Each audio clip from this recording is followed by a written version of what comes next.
Okay, Wolverine fans, let's get going here.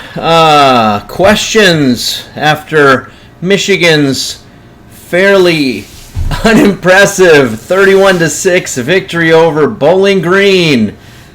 Whew! Wolverine fans definitely need some therapy this morning. So we're here to give it to you. Wolverine Fan Therapy Sunday morning recap of Michigan's 31-6 victory over Bowling Green. Questions that we have to ask. Did we have J.J. McCarthy overrated? Is Penn State actually the team to beat in the Big Ten Conference? Is Michigan's running game and offensive line just not as good in 2023? Miles Hinton, is he just strong in pass protection but not very good in run blocking? Is Donovan Edwards broken, or is he ready to break out? And is there something more serious going on with Will Johnson and or Rod Moore? We're going to answer these questions the best of our ability today. All right, whoo! Takeaways from that Michigan game. Wow. Wasn't exactly what we were expecting. Michigan threw a big party Saturday night at the stadium with new lights, and unfortunately, the light show was probably the most impressive performance that we all got to see on Saturday at Michigan Stadium. Ching!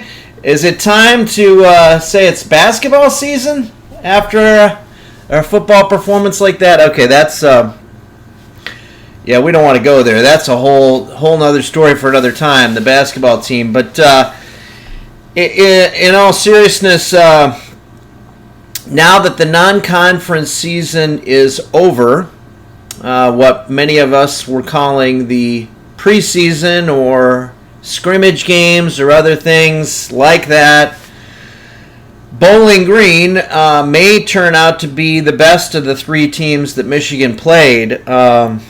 We thought that was going to be East Carolina, but now East Carolina stands at 0-3 after getting smoked in the second half against Appalachian State yesterday, and they got beat down pretty good at home by Marshall, 31-13 the week before.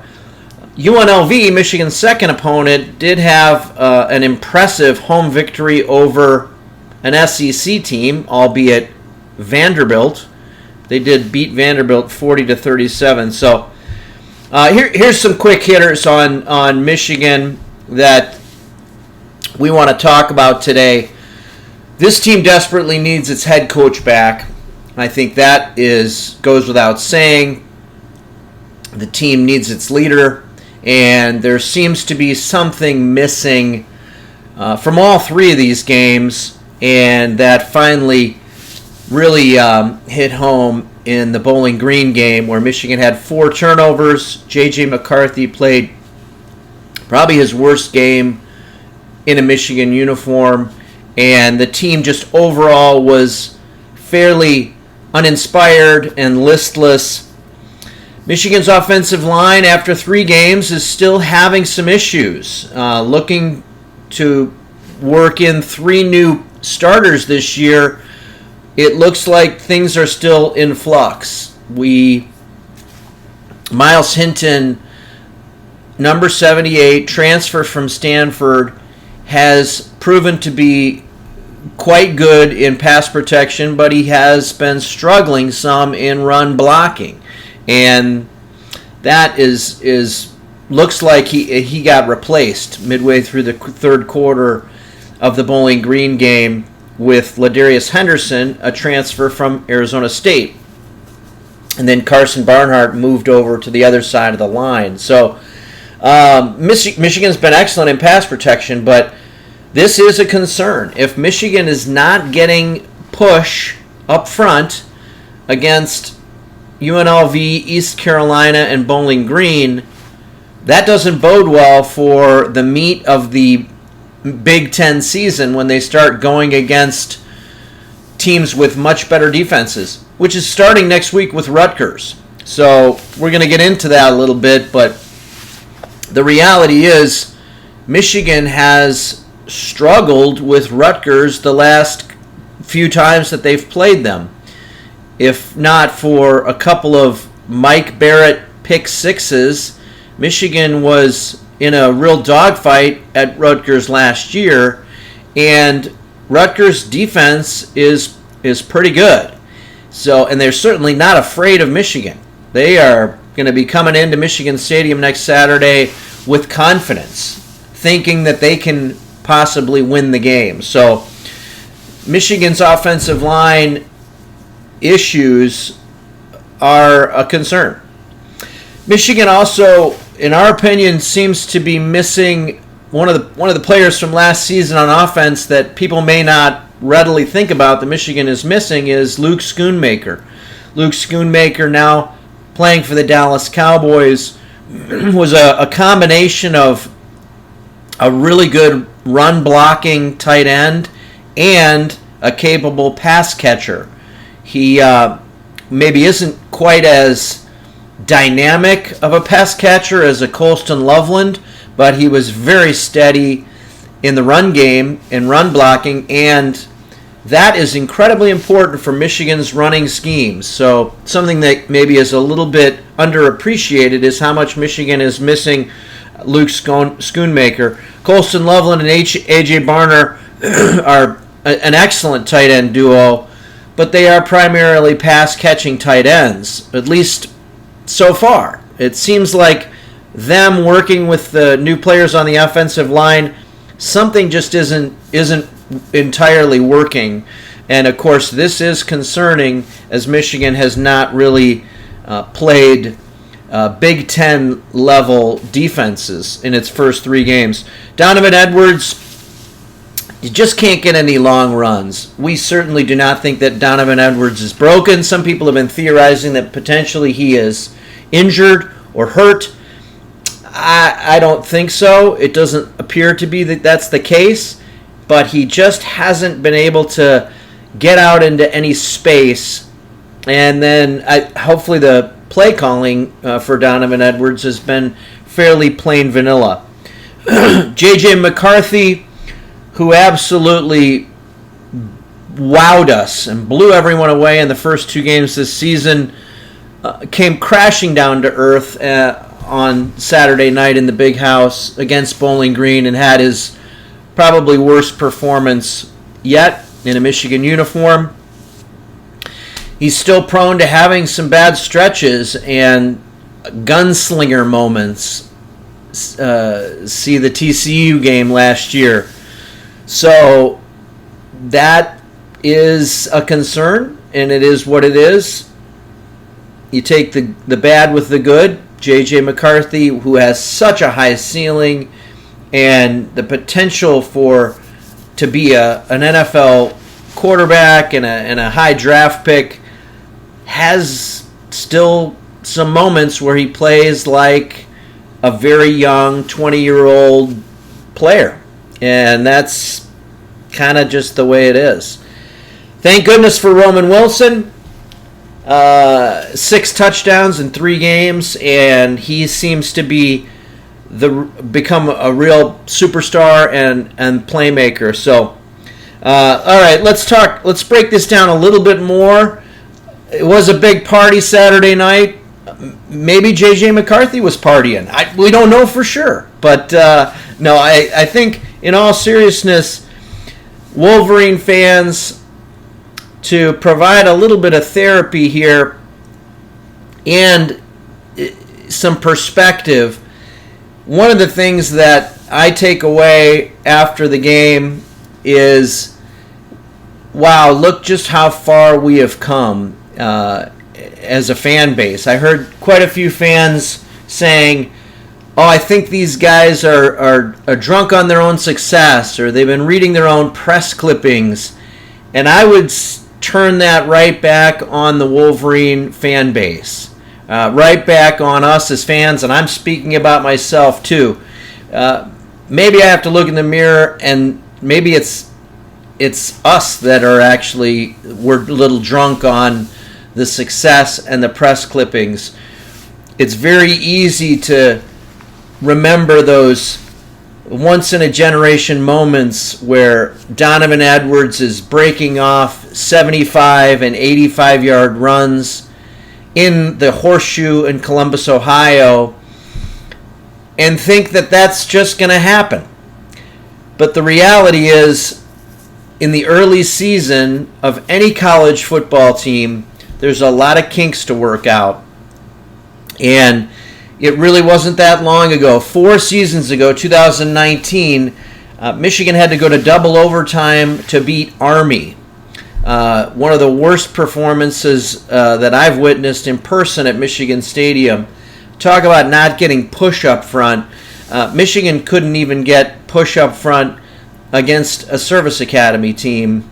No disrespect to Army at all, but we won the game 24-21. It was just 4 seasons ago. 5 years ago, Michigan opened at Notre Dame. Fans love to see those games. They're super fun for us, super fun for the alums, and our offensive line was not ready for that game. John Runyon, in that game, I remember people referring to him as a turnstile in that game. It was embarrassing. He was getting run over on a regular basis. John Runyon starts for the Green Bay Packers, okay? So he obviously had the potential, but he just wasn't ready in the first game of the season to handle the talent of a Notre Dame, of a top 10, top 20 defensive line. And so I think with Michigan's current team and current offensive line setup, nobody wants to be patient. Look, this is a problem. If we can't manhandle and get pushed regularly against these teams, it's a concern. And so I'm not denying that at all.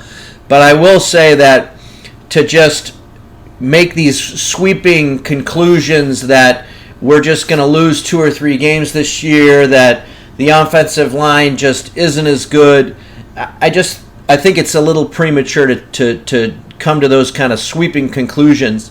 Again, Miles Hinton, who's now a 5th-year player and very likely will play in the National Football League. He weighs like 340 pounds. He's absolutely a prototypical NFL offensive lineman. But yeah, the film doesn't lie. He's not really getting a tremendous push against okay, decent defensive lines. And so maybe things need to be switched up some. But the other thing is, even in 2021, where Michigan went 11-1 and won the Big Ten championship, and of course we all will never forget finally breaking through and beating Ohio State. If you remember back to that year, which is just 2 short seasons ago, the big issue that Michigan was having all the way into November was red zone scoring, not being able to push through and get touchdowns and settling for field goals. It's really the reason why we lost the game at Michigan State when Kenneth Walker at Michigan State scored 5 touchdowns. Michigan had 7 or 8 scores, but a lot of them were field goals instead of touchdowns. So that wasn't that long ago. And again, that offensive line won the Joe Moore Award. So look, I'm not a Pollyanna, and I'm not trying to paint everything as rosy, because it's not. These are concerns. One might wonder if you could give Josh Heupel at Tennessee or some other, one of the best offensive coordinators in college football, whoever you want to name, if you could give them Donovan Edwards and J.J. McCarthy and Blake Corum and Roman Wilson and Colston Loveland, would they be able to find a way to get Donovan Edwards in space more than Michigan has? Sure. Yeah. But again, Michigan hasn't had its head coach. We don't want to go off on another rant against the NCAA, but I have consistently said for the past few weeks that I am not of the mind that it was no big deal that Jim Harbaugh hasn't been with the team, and I think you could see that on Saturday. I think everyone's excited and going to welcome him back on the sidelines. His tenacity, his ability to just calm everyone down, but just overall his leadership.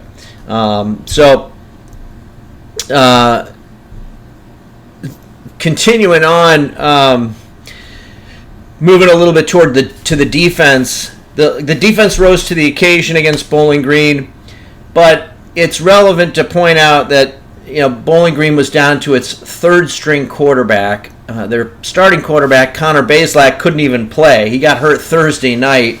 Head coach Scott Loeffler mentioned in the post game that they knew he wasn't going to play Thursday night. They knew he wasn't going to play on Saturday. So they went with the backup. Then he got injured. They were down to their third-string quarterback, and he was the one that threw the interception to Chris Jenkins, which was probably the biggest highlight of the game for the football team and for Wolverine fans. But after that, Bowling Green basically ran the ball almost exclusively in the second half. The other thing that happened was that horrible injury to the Bowling Green linebacker Demetrius Hardiman, and prayers that go out to him, and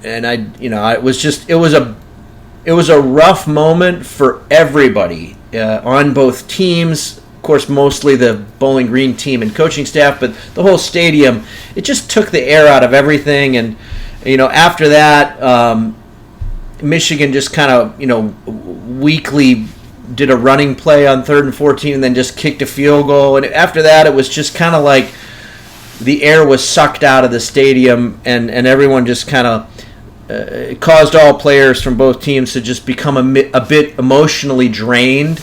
And the game seemed to kind of languish from that point on. But on defense is maybe where my frustration lies a little bit more and concern. I think the offense is going to get things figured out on the offensive line for the most part. I think J.J. McCarthy is an outstanding quarterback. He just has these gunslinging moments. My bigger concern is on defense in the fact that Will Johnson and Rod Moore haven't played. What I see in this defense, and what I think most people have pointed out, is that the Michigan defensive line is scary good. With Kenneth Grant now being a fixture in the interior of that line, Michigan has, in Mason Graham, Chris Jenkins, and Kenneth Grant, I don't know if we've ever had 3 defensive tackles like that will all likely play in the NFL. And if they really focus on their craft, all 3 could potentially be high draft picks. This may be the first Michigan team ever to be able to really claim that. I'm 54 years old. I've been a Michigan fan for 50 years. I can't remember a team that had 3 like that. Last year there was Mozzie Smith and Chris Jenkins, but Chris Jenkins seems to have gotten even bigger and better, and now Mason Graham's a sophomore, and Kenneth Grant. And then, you've got other ones like Cam Good, who, other people that are filling in. The rotation there is scary good. You've got Michigan's rush ends. We've talked about this in previous weeks. 4 solid rush ends. Josiah Stewart looked great last night. Jalen Harrell was the one with the strip sack against Bowling Green. He looks like he's elevated even more. Derek Moore, Braden McGregor. These guys are scary good. Michigan's linebackers, Junior Colson and Mike Barrett and Ernest Hausman. are right up there with anybody in the Big Ten. So my frustration is that with Will Johnson and Rod Moore not playing, it's really depriving this defense and we as fans and of college football to see just how good this defense can be. I really think this defense is special and could be one of the top 5 defenses in all of college football if Will Johnson and Rod Moore play. Okay? It's been fine so far, and I'm not picking on the players that have played, but when we get into the meat of the schedule, look, Keyshawn Harris is not going to be the one that we want covering Marvin Harrison Jr. Okay, it needs to be Will Johnson. It needs to be an All-American cornerback. When we get into the meat of the Big Ten schedule, Keon Sabb looks like he very well may be a starter and probably is going to be in the mix.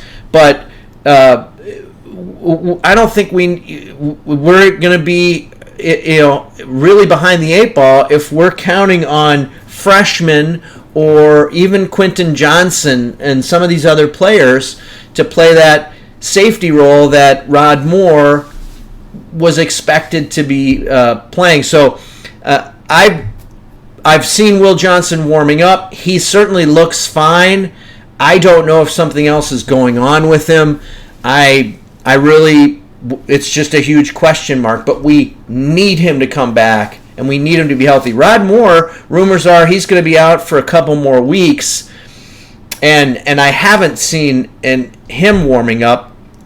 That one maybe is just as concerning, but the reality is I'm getting really tired of everyone just not having these 2 important pieces on defense, and everyone just assuming, they're just sitting out these first 3 games. I don't know if this is just strategic or if there's something more going on, but we really need them to come through, or else it is going to cost.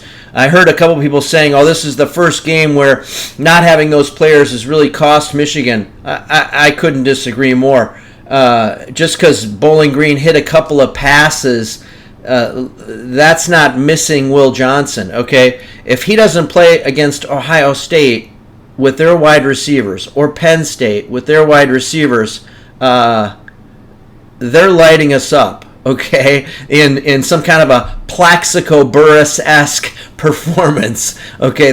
These guys are some of the best wide receivers in all of college football. They are also first, second round draft picks that will be playing in the NFL for many seasons. So Michigan needs the best to combat the best, and they need to come back.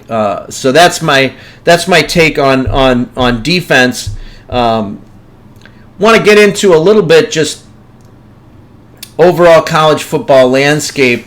It's exciting for fans and maybe for everyone associated with college football, but the CFP race is the most wide open that we have seen in many years. Alabama, if you've watched them play at all this year, looks like a shell of its former self.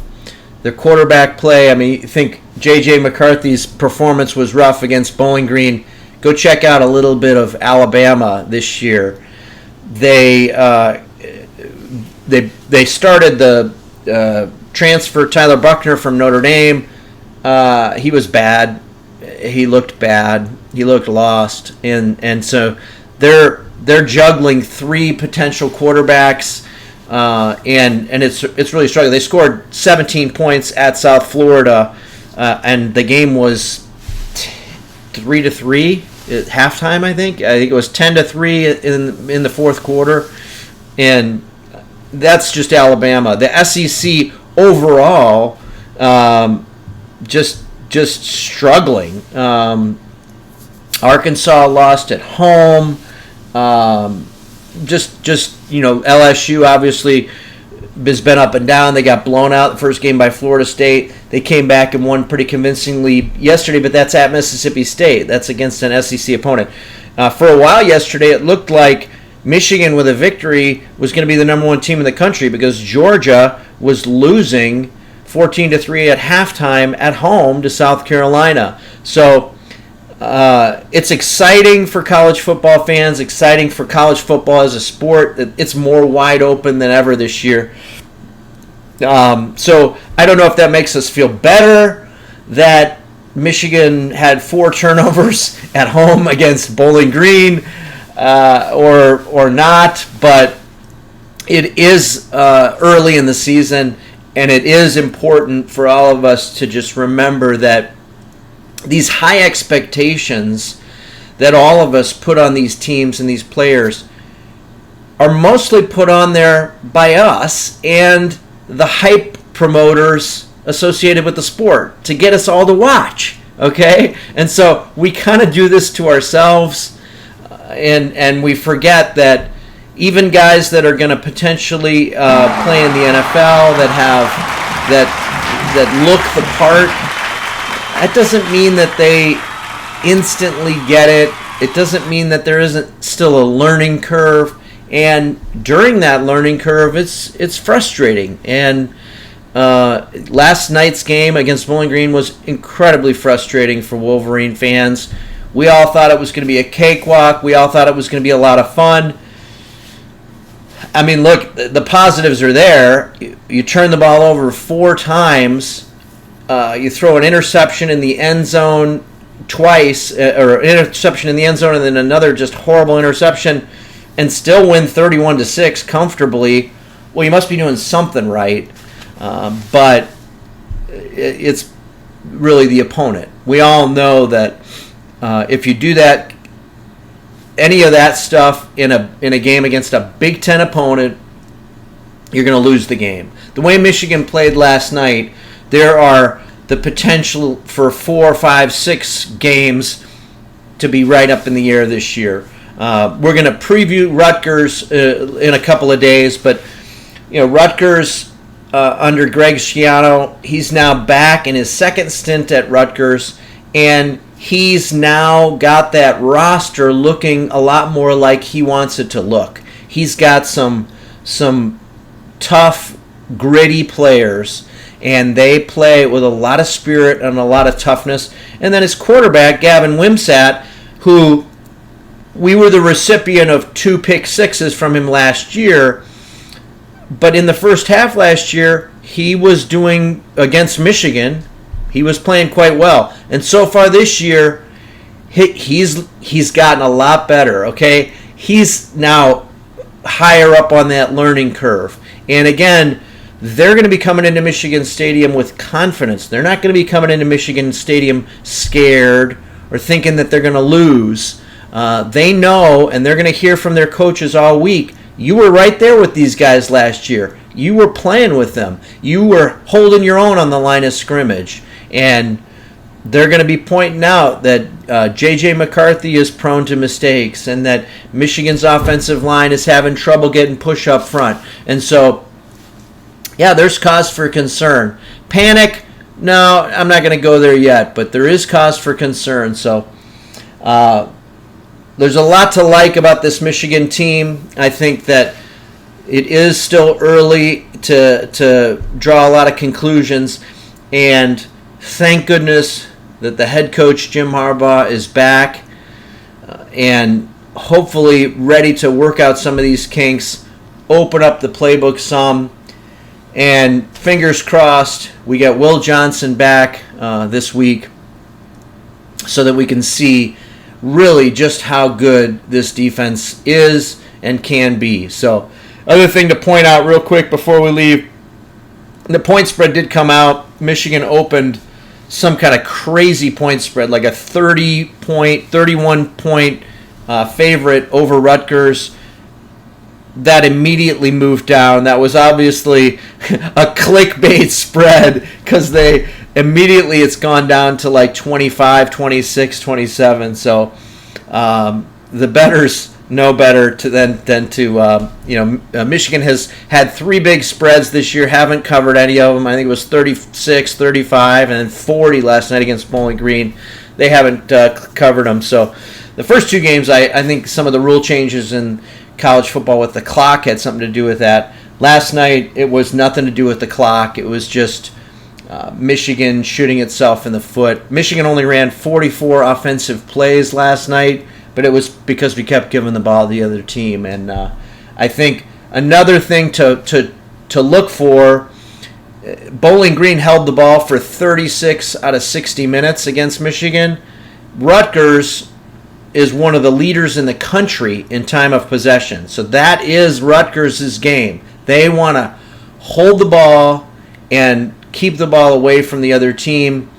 It's a big part of Greg Schiano's strategy. So that's another thing to look for. If Michigan can't get push with the offensive line and keep drives going and sustain drives, that's playing right into Rutgers' hands. So something needs to be done about that this week. All right, we'll wrap it up there, Wolverine fans. So again, keep things in perspective. There's cause for concern. It wasn't a great night last night in terms of football performance, but hey, the light display was fun, and I'm sure everybody had plenty to drink. So the end of the day, we're 3-0, entering conference season, and it's always an up and down journey. It is, every season is a roller coaster ride. This one's going to be no different. Other things we're going to talk about in a couple of days: lack of backup quarterback, a real concern for Michigan, and lack of depth at running back. Another thing that Michigan was hoping to work out. But I think the lack of a real backup quarterback is a real concern. So we're going to get much more into that in a couple of days. Thanks for joining, everybody. All right, we'll be back soon. Go Blue! Hey, listen, if you enjoyed this video, if you enjoyed this podcast, do us a huge favor and hit that subscribe button. And please hit the like button. And hey, if you got something to say, please comment and share with your friends. Let's help grow our community. Wolverine Fan Therapy, we're all in this together. Let's go Blue!